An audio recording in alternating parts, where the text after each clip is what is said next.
बिस्मिल्लाहिर्रहमानिर्रहीम। तफसीरुल المنطق کے सबक नंबर 5 में खुशामदीद। गुज़श्ता सबक के अंदर हमने दलालत और दलालत की किस्में पढ़ी थी। मैं ख़ुलासतन उसको दोबारा थोड़ा सा बता देता हूँ। दलालत कहते हैं कि दाल अपने मदलूल की तरफ रहनुमाई करे, इसको दलालत कहा जाता है। यानी एक चीज़ है, इससे दूसरी की तरफ आपको रहनुमाई हासिल हो रही है, दूसरी चीज़ का पता चल रहा है, ये दलालत है। फिर इस दलालत की दो किस्में थी, दलालत लफ्ज़िया और दलालत गैर लफ्ज़िया। दलालत करने वाला अगर लफ़ज़ है तो दलालत लफ्ज़िया है, अगर लफ़ज़ नहीं है तो दलालत गैर लफ्ज़िया है। फिर इन दोनों की तीन तीन किस्में थी।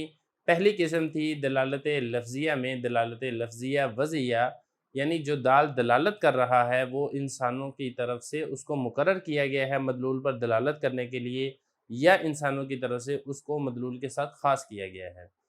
आज के इस सबक के अंदर इसी दलालत लफ्ज़िया वज़िया की आगे तीन किस्में हैं जिसके अंदर हम बहस करेंगे। ये तीन किस्में कौन सी हैं? इनमें से पहले नंबर पर है दलालत मुताबकी, दूसरे नंबर पर है दलालत तज़म्मुनी और तीसरे नंबर पर है दलालत इल्तिज़ामी। यहाँ पर सबसे पहले एक सवाल ये पैदा होता है कि जब 6 किस्में थी दलालत की, लफ्ज़िया की 3 थी, गैर लफ्ज़िया की 3 थी, तो बाकी 5 किस्मों को छोड़कर सिर्फ दलालत लफ्ज़िया वज़िया को इख्तियार क्यों किया गया है?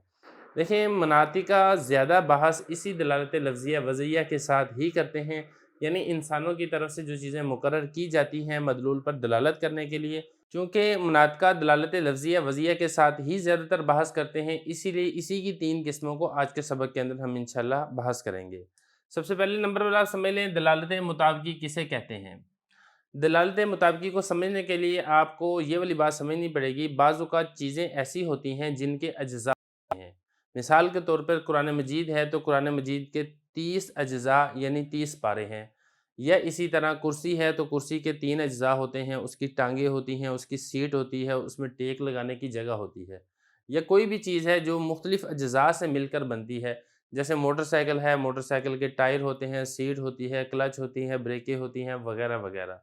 तो दलालत मुताबिकी में पहली बात तो ये है कि चीज़ वो होनी चाहिए जिसके एक से ज़्यादा अज्ज़ा होने चाहिए, मुतअद्दिद उसके अज्ज़ा हों, और दाल अपने मदलूल के कुल के ऊपर दलालत करे, या हम दूसरे लफ्ज़ों में ये कहें कि अपने माना मौज़ू लहू के कुल पर दलालत करे।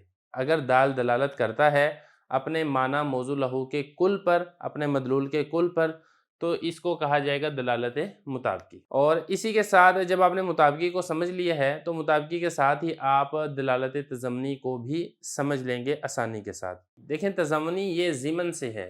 ज़िमन का मतलब एक चीज़ अपने ज़िमन में किसी चीज़ को लिए हुए हो, अपने बगल में किसी चीज़ को लिए हुए हो।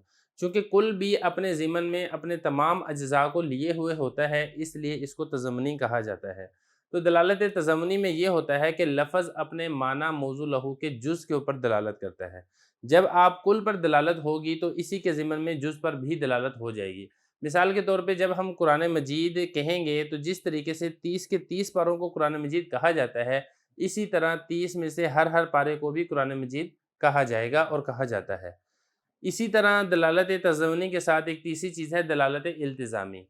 दलालत इल्तिज़ामी में लफ़्ज़ ना तो अपने माना मौज़ू लहू के कुल पर दलालत करता है, ना ही अपने माना मौज़ू लहू के जुज़ पर दलालत करता है, बल्कि लफ़्ज़ दलालत करता है अपने माना मौज़ू लहू के किसी ऐसे वصफ़ के ऊपर जो उसके माना मौज़ू लहू के साथ ख़ास होता है। मिसाल के तौर पे जब हम सूरज कहें और सूरज कहकर हम धूप मुराद लें, आपने दरवाज़ा खोला और दरवाज़ा खोलने के बाद आपने देखा जो धूप है, धूप कमरे के अंदर आ गई है, आप कहें कि सूरज कमरे के अंदर आ गया है। अब यहाँ पर सूरज बोल के जो सूरज की गोल टिकिया है ये मुराद नहीं होती, बल्कि सूरज का एक लाज़मी वصफ़ है जो सूरज के साथ हमेशा पाया जाता है, और वो वصफ़ होता है धूप। तो यहाँ पर सूरज बोलकर उसके वصफ़ लाज़िम मुराद लिया जाता है, इसको कहते हैं दलालत इल्तिज़ामी। ये इसी तरह इंसान है, इंसान के अंदर एक ख़ासियत होती है काबिलियत इल्म। इंसान के अंदर अल्लाह पाक ने एक सलाहियत रखी है कि इंसान इल्म हासिल कर सकता है, आलिम बन सकता है। तो इंसान बोलकर उसकी काबिलियत इल्म मुराद लेना, यही दलालत इल्तिज़ामी है। तो ये 3 चीज़ें हैं, इनकी कुछ मिसालें आप समझ लें, मिसालों से बात समझनी ज़रा आसान हो जाएगी। फिर इसके बाद इंशाअल्लाह अगले सबक के अंदर हम इबारत को हल करेंगे। दलालत मुताबिकी की मिसाल जैसे कुरान मजीद है। अब कुरान मजीद बोलकर पूरा कुरान मजीद अगर आप मुराद लेते हैं, अब देखें कुरान मजीद के 30 अज्ज़ा हैं। اب پورا قرآن مجید مراد لیا جا رہا ہے، تو لفظ اپنے معنی موضوع لہو کے کل پر دلالت کر رہا ہے۔ میں یہاں پہ لکھ بھی دیتا ہوں، بلکہ انشاءاللہ ہم اگلے سبق میں لکھیں گے۔ اپنے معنی موضوع لہو کے کل پر دلالت کر رہا ہے تو یہ دلالت مطابقی ہے۔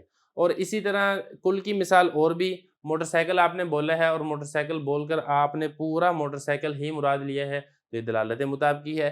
فیصل آباد آپ نے شہر بولا ہے اور اس سے مراد آپ کا پورا فیصل آباد شہر ہے تو یہ دلالت مطابقی ہے۔ پاکستان آپ نے بولا ہے، اس سے مراد پورا پاکستان ہے تو یہ دلالت مطابقی ہے۔ کار آپ نے بولی ہے، جہاز آپ نے بولا ہے، کوئی بھی لفظ بولا ہے، ایسا لفظ جس کے اجزاء ہیں اور وہ تمام کے تمام اجزاء پر دلالت آپ کر رہے ہیں، مدلول اس کے تمام اجزاء پر لفظ دلالت کر رہا ہے تو یہ دلالت مطابقی ہے۔ اور اس کے ساتھ ہی دلالت تضمنی بھی آپ کو سمجھ میں آ جائے گی۔